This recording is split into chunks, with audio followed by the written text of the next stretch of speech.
Primeiro domingo da Quaresma, ano B. Primeira leitura, Gênesis 9, 8 a 15. Salmo 24. Segunda leitura, 1 Pedro 3, 18 a 22. Evangelho, Marcos 1, 12 a 15.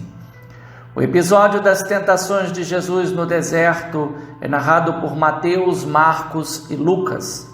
Cada um, porém, com os seus particulares, mas todos dentro do mesmo contexto literário, depois do batismo e antes do chamado à conversão. A lógica por detrás dessa sequência tem a ver com a unção do Espírito Santo. Manifestado no batismo, foi quem impulsionou Jesus para o deserto e atuou ao longo de todo o seu ministério público, até o momento em que, pendente da cruz, devolveu o Espírito ao Pai. Dos sinóticos, Marcos é o mais sóbrio, pois não menciona as 3 tentações como fez Mateus e Lucas. Essa ausência não diminui a força do relato. Exatamente por essa sobriedade, Marcos é aceito como sendo o relato mais primitivo. Nota-se em contrapartida um detalhe ao afirmar que Jesus vivia entre as feras. Além disso, existe um movimento muito abrangente em Marcos 1, 12 a 15, pois conjuga personagens, Espírito, Jesus, Satanás, João Batista, locais, deserto, Galileia, tempo, 40 dias, depois que João foi preso, o tempo se completou, e realidade, o reino de Deus está próximo, convertei-vos e crede no Evangelho. Marcos 1, 12 a 15 está estruturado em 3 momentos marcados pelos 2 locais. No deserto, Jesus é tentado, na Galileia, Jesus inicia o seu ministério. O fator que fez Jesus passar de um local ao outro foi a notícia, depois que João Batista foi preso. Percebe-se nesse movimento a força das ações que estão na voz ativa ou passiva. O Espírito leva Jesus ao deserto, voz ativa. Mas é ele quem fica no deserto durante 40 dias, voz ativa. Onde é tentado por Satanás, voz passiva. Vive entre os animais selvagens, voz ativa. E é servido pelos anjos, voz passiva. As tentações no deserto servem para ratificar a força da unção do Espírito recebida no batismo e ao mesmo tempo revela a total lealdade e obediência de Jesus ao Pai, confirmando o que disse: Tu és o meu filho amado, em ti me comprazo. Marcos 1,11.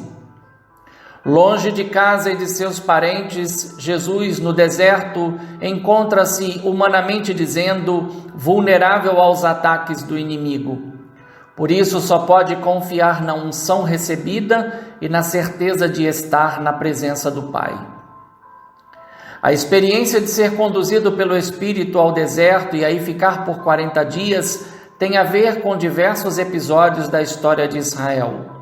Um destes encontra-se em Gênesis 9, 8 a 15, que pela dinâmica desse domingo pode ser considerado uma antítese, pois enquanto Jesus está no deserto, Noé, sua família e os animais estão na arca que navega sobre as águas do dilúvio.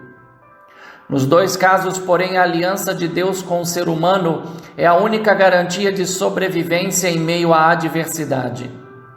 Com Noé, a aliança serve para atestar a promessa da vida nunca mais exterminada pelas águas do dilúvio. Com Jesus, a aliança é plena por ser o Verbo encarnado, batizado nas águas do Jordão.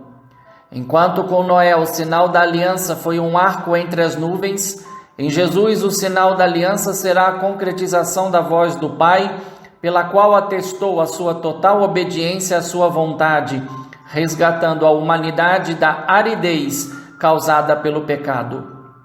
Sobre isso, 1 Pedro 3, 18 e 22 faz exatamente uma síntese, colocando ao centro o batismo, relacionado quer com o mistério pascal de Jesus, quer com a Igreja, pela lembrança e interpretação que se fez sobre Noé, a arca e as pessoas que foram salvas das águas do dilúvio.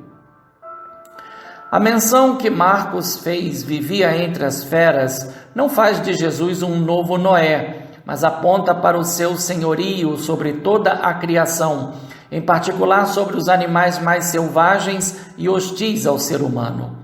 Jesus é o novo Adão, mas não está entre as feras no jardim de Éden, e sim no seu oposto, no deserto, sinal da sentença e da pena que foi atribuída aos progenitores por causa da desobediência. No primeiro momento há um dado singular, pois no episódio narrado por Marcos, nota-se a ausência da notícia da vitória de Jesus sobre as tentações. Foi dito apenas que Jesus foi tentado por Satanás. Marcos, à diferença de Mateus e Lucas, que mencionam o diabo, é o único a indicar o tentador pelo nome, Satanás, que significa adversário. A vitória, porém, deve ser suposta pela notícia que Jesus estava entre os animais selvagens e os anjos o serviam. Essa notícia é sinal de paz paradisíaca. Tanto a esfera animal como a celestial se unem a Jesus, revelando que nele a ordem da criação está sendo restabelecida. Contudo, esta ordem será completada em cada ser humano que ouvir e aderir com fé ao anúncio do Evangelho. Os primeiros serão duas duplas de irmãos, Pedro e André, Tiago e João, Marcos 1, 16 a 20. Enquanto feras e anjos se submetem sem restrições, o ser humano deve ser conquistado pela pregação. De modo muito sutil, Marcos, deixando de citar as tentações, parece que quis dizer duas coisas. Primeiro, que as tentações para o mal vêm do maligno. Segundo, que elas assumem a aparência de um bem para enganar o ser humano. É assim que o tentador age desde o início. Assim, o ouvinte leitor é avisado para não se deixar enganar e evite cair em tais armadilhas. Um olhar atento para o ministério público de Jesus, narrado em Marcos, permite perceber que a ausência da notícia sobre as três tentações foi proposital. Por detrás dessa intenção está a possibilidade de ver como Jesus, ao longo do curso da sua vida ministerial, foi solicitado a usar da sua força pessoal e da glória de Deus para impor o reino à humanidade pela via do sucesso, do poder e da vida fácil. Ele, porém, não se deixou seduzir por esse caminho. Preferiu dar a Deus toda a glória pelo seu mistério pascal, assumindo o messianismo do servo sofredor. No segundo momento, encontra-se o motivo para Jesus deixar o deserto da Judéia e se dirigir para a Galiléia. João Batista foi preso. Assim passou do sólido árido do deserto, onde a missão de João foi interrompida, para o local fértil da Palestina, onde a vontade de Deus foi retomada na decisão de Jesus, que escolheu a Galiléia para pregar o Evangelho de Deus. No terceiro momento, então, estão 4 pontos. São 2 notícias e 2 ações. O tempo já se completou, isto é, chegou o momento esperado por Deus para conceder à humanidade a força do seu amor salvífico pela obediência incondicional do Filho na unção do Espírito. A frase resgata a história desde os seus primórdios. O que antes foi parcial na vida e na ação dos que foram chamados e comissionados desde Adão até João Batista, alcançou a sua plenitude no Filho muito amado. Com isso é possível entrever um futuro diferente, marcado pela graça da obediência, que do novo Adão passará para a nova humanidade resgatada e redimida no seu sangue derramado na cruz. Um futuro estável nessa obediência é garantido pelo batismo e pela Eucaristia. Imersão e vivência na paixão, morte e ressurreição de Jesus. O reino de Deus está próximo, isto é, chegou e está presente em Jesus, sobre quem Deus reina incondicionalmente. Por Jesus, esse reino alcançará cada ser humano que a ele se abrir e acolher o amor de Deus revelado em seu mistério pascal. O que começou na história do povo eleito alcançou a sua plenitude em Jesus Cristo, que um dia será definitivo com a sua gloriosa vinda no final dos tempos. Convertei-vos é a primeira ação que deriva da boa notícia pautada no tempo que já se completou e na proximidade do reino de Deus. O retorno a Deus, tantas vezes anunciado pelos profetas, e que marcou a possibilidade e marca a possibilidade de transformação da realidade, com Jesus não é mera continuidade da mensagem, é antes a novidade de vida que revela a fé como comportamento condizente com a vontade de Deus. Pela conversão, quem é chamado por Jesus deixa tudo para se tornar seu discípulo.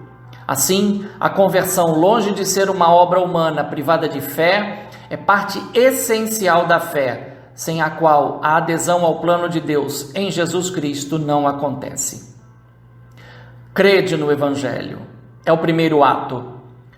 Crendo ser salvo gratuitamente pela fé em Jesus Cristo e não pelas obras da lei, o ser humano adentra no ápice da kenosis do Verbo encarnado, seu abaixamento até a morte e morte de cruz, pela qual experimenta o amor de Deus e livremente se submete ao senhorio de Jesus Cristo.